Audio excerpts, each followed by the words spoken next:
What if I told you that two men living in the 19th century forever changed the way we see the world and humanity itself? One looked at the natural world and saw endless struggle, adaptation, and survival. The other looked at society and saw oppression, exploitation, and revolution. One believed in evolution through nature. The other believed in revolution through history. Their names were Charles Darwin and Karl Marx. Darwin explained why species change, why life adapts, and why survival is not about design but about struggle. Marx explained why societies collapse, why the oppressed rise, and why history itself is a battlefield of class struggle. Though they worked in different fields, biology and politics, their ideas shook the very foundations of faith, morality, and tradition. So which is the greater force in shaping humanity? Evolution or revolution? Darwin or Marx? Today we explore one of the most fascinating intellectual showdowns in history.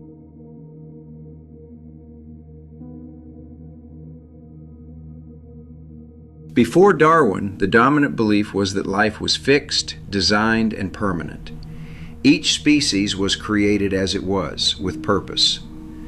But in 1859, Darwin published On the Origin of Species, and with it, the world would never look at life the same way again. Darwin's great insight was natural selection. Life is not static, it is in constant struggle. The strong survive, the weak perish, and those who adapt best to their environment pass on their traits. Suddenly, humanity was no longer the special creation of divine design.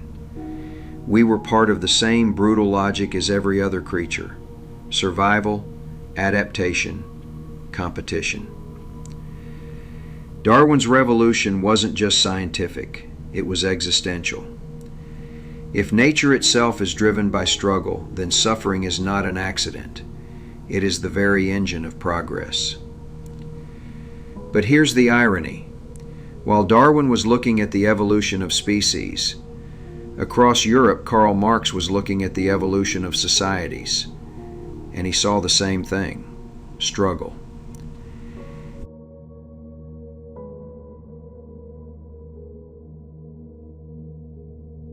Karl Marx looked at industrial Europe and saw a system built on exploitation. The factories of the 19th century were filled with workers who labored long hours, lived in misery, and died in poverty, while a wealthy elite reaped the rewards. Marx's great insight was class struggle. History, he argued, is not a story of kings and queens, but of oppressed classes rising against their oppressors. Just as Darwin saw species adapting to survive, Marx saw the working class preparing to overthrow capitalism. Just as Darwin explained natural evolution, Marx predicted social revolution. For Marx, revolution was inevitable, just as extinction is inevitable in Darwin's natural world. Oppression cannot last forever. The oppressed will always rise. If Darwin's world was one of biological struggle, Marx's was one of economic struggle. And both saw struggle not as a tragedy, but as the driving force of progress.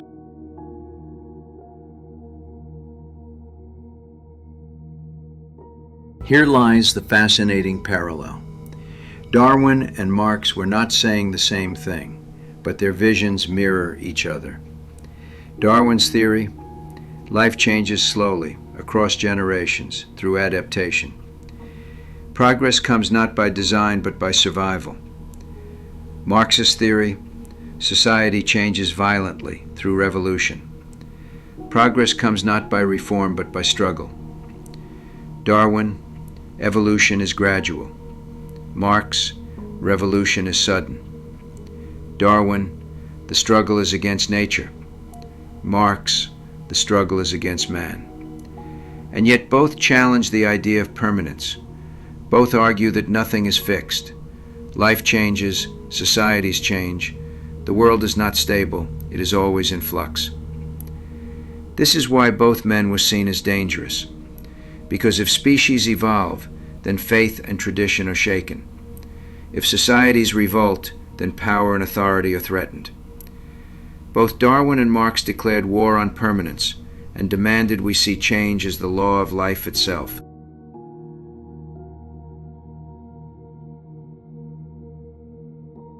But with great power came great controversy. Darwin's theory of natural selection was twisted into social Darwinism, the false idea that human society should mirror survival of the fittest. This misuse justified racism, colonialism, and even genocide. Darwin himself never argued for such brutality, but his ideas were weaponized. Marx's theory of revolution was likewise corrupted. Though he envisioned a classless, equal society, revolutions carried out in his name often resulted in authoritarian regimes, mass suffering, and new forms of oppression. Darwin showed us how life changes. Marx showed us how society might change. But both were vulnerable to misinterpretation, distortion, and exploitation.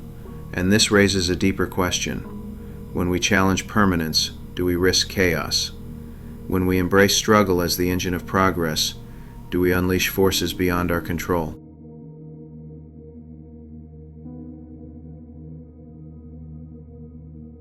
At their core, Darwin and Marx ask us different but related questions.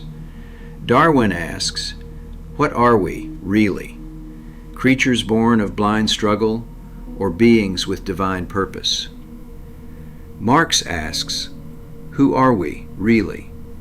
Masters of our destiny, or prisoners of our economic systems? Darwin says, you are part of nature's battle. Marx says, you are part of history's battle. Both strip away illusions. Darwin stripped away the illusion of divine creation. Marx stripped away the illusion of eternal class peace. This is why their ideas were explosive, because they didn't just explain the world, they unsettled it. They forced humanity to see itself in the mirror of struggle. And perhaps that is why even today their names ignite debate, passion, and controversy.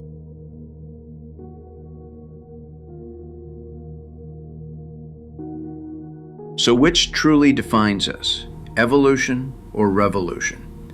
Darwin might say, progress is slow, patience, adaptation, endurance. These are the tools of survival.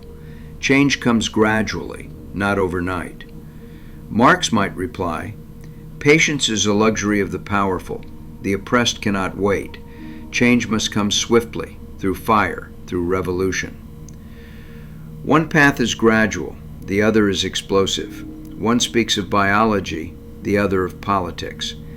Yet both recognize suffering is inevitable and struggle is necessary.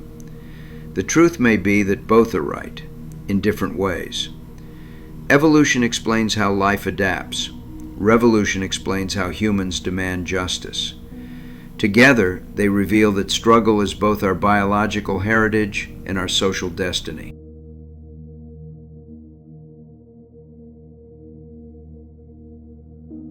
Today, Darwin's theory is the foundation of modern biology. Marx's theory remains one of the most influential critiques of capitalism. Both men left legacies that cannot be ignored. But the real question is not whether Darwin or Marx was more correct. The question is, what do their ideas mean for us now? Do we accept the slow pace of evolution, trusting that progress will come naturally over time? Or do we embrace revolution, demanding radical change here and now? Perhaps the answer is balance. Evolution teaches patience. Revolution teaches courage. Together they remind us that nothing in life or society is permanent, that everything is in motion. And so the final question is this: in your own life, in your own society, will you choose the path of slow evolution or bold revolution? The struggle continues. The choice is yours.